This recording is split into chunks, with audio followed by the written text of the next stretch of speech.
Mundur. Mbak, maju lagi, Mbak. Maju lagi, Mbak. Mbak Leha maju.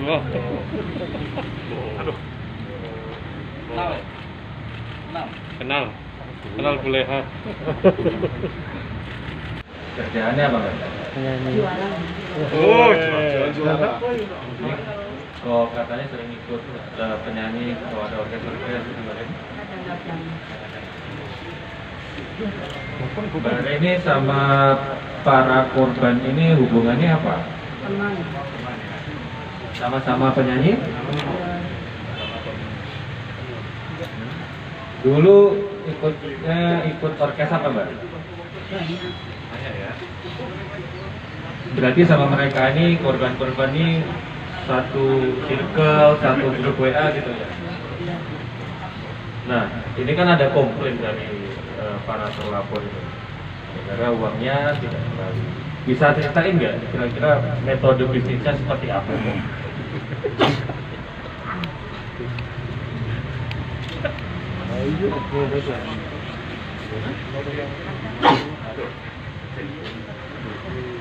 Gimana?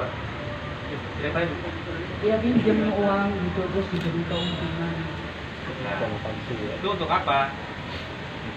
Untuk dipinjam-pinjamkan lagi.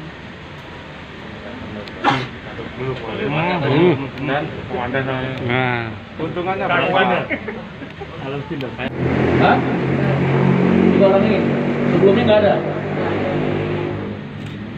Yang si Dewi ngasih berapa uangnya? 88. 88 juga. Ini Dewi semua namanya. Dewi Kurniawati sama Dewi Wulandari. Iya. Jadi sampean bilang kalau diajak untuk apa? Bisnis atau apa? Uangnya? Iya, bisnis. Bisnis apa? Ya itu tadi utang-utangan gitu. Bisnis apa? Kan ada bisnis Iya. tembakau, Gula. gula merah. Putih. Hah? Putih. Gula putih. Ada nggak bisnis itu? Gula ada. Ada. Adanya gimana? Ya pulak-pulak gula gitu. Tapi uangnya digunakan untuk pulak-pulak gula itu nggak? Iya awalnya. Awalnya. Terus setelah itu Diutang-utangkan. ke yang lain. Kamu jadi apa rentenir gitu Pak? Terus diutang-utangan ke yang lain buat apa?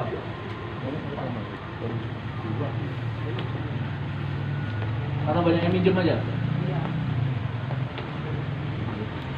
Mbak ada keluarga? Bisa. Udah ya? Jangan di belakang saya. kamarnya kan betul-betul. Jadi rekan-rekan, pada sore hari ini kami kembali melaksanakan konferensi pers tentang pengungkapan kasus yang dilakukan oleh jajaran Satreskrim Polres Malang. Jadi ini kejadiannya berawal dari laporan dari tiga orang perempuan yang datang ke Polres Malang untuk membuat laporan polisi dan melaporkan tentang perkara penipuan yang dilakukan oleh seseorang yang inisialnya RH dengan cara itu menyampaikan kalau yang bersangkutan ini memiliki usaha berupa tembakau dan juga gula putih.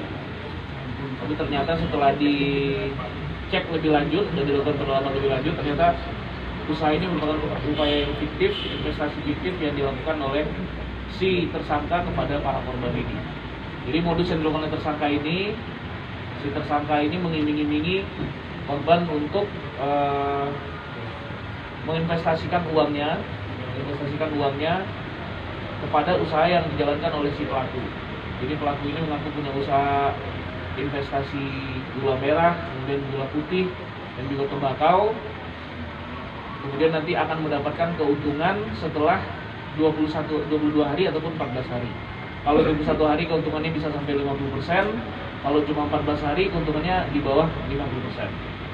Nah, di awal-awalnya si pelaku memang sempat mengembalikan dan memberikan keuntungan kepada si korban. Kemudian akhirnya korban ada yang menginvestasikan lagi, ada yang menaruh uangnya lagi untuk digunakan kembali, untuk diputar kembali uangnya di investasi fiktif yang disampaikan oleh si pelaku ini. Hingga akhirnya tidak dilakukan lagi pembayaran, sudah macet, sudah mampet, sehingga akhirnya si 3 korban ini mendatangi pelaku, dan pelaku menyampaikan bahwa memang benar dia tidak memiliki usaha seperti yang telah dijanjikan sebelumnya kepada si korban.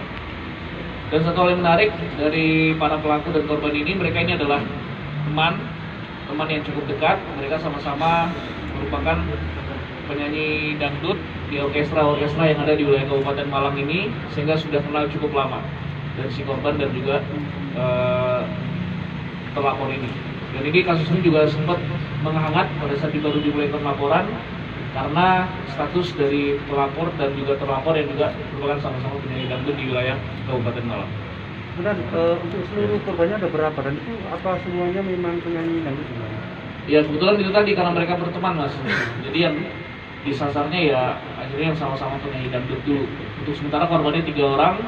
Ini masih terus dilakukan upaya penyidikan lebih lanjut oleh Makassar dan penyidiknya untuk mengetahui apakah ada korban yang lain. Total kerugian yang dalam Total kerugian ada sekitar 450 juta rupiah. Ketiga korban ini, ada korban yang ditipu sampai 88 juta, ada juga yang sampai 290 juta, dan yang satu lagi kalau saya tidak salah itu sekitar 100 juta. Sudah berapa lama berjalan dia melakukan apa? Ini kejadiannya di bulan Mei 2020 dan diamankan baru kira-kira bulan Desember yang lalu, jadi sudah sekitar 6 bulan terakhir. Ancaman Pasal yang kita kenal adalah pasal 378, pasal penipuan, ancaman hukumannya maksimal 4 tahun penjara. uang itu memang diputar atau dipakai sendiri kan? Uangnya jadi sebagian ada yang digunakan untuk kepentingannya sendiri, keperluan hidup sehari-hari, tapi juga ada yang digunakan untuk meminjam-minjamkan lagi uangnya ke pihak-pihak lainnya.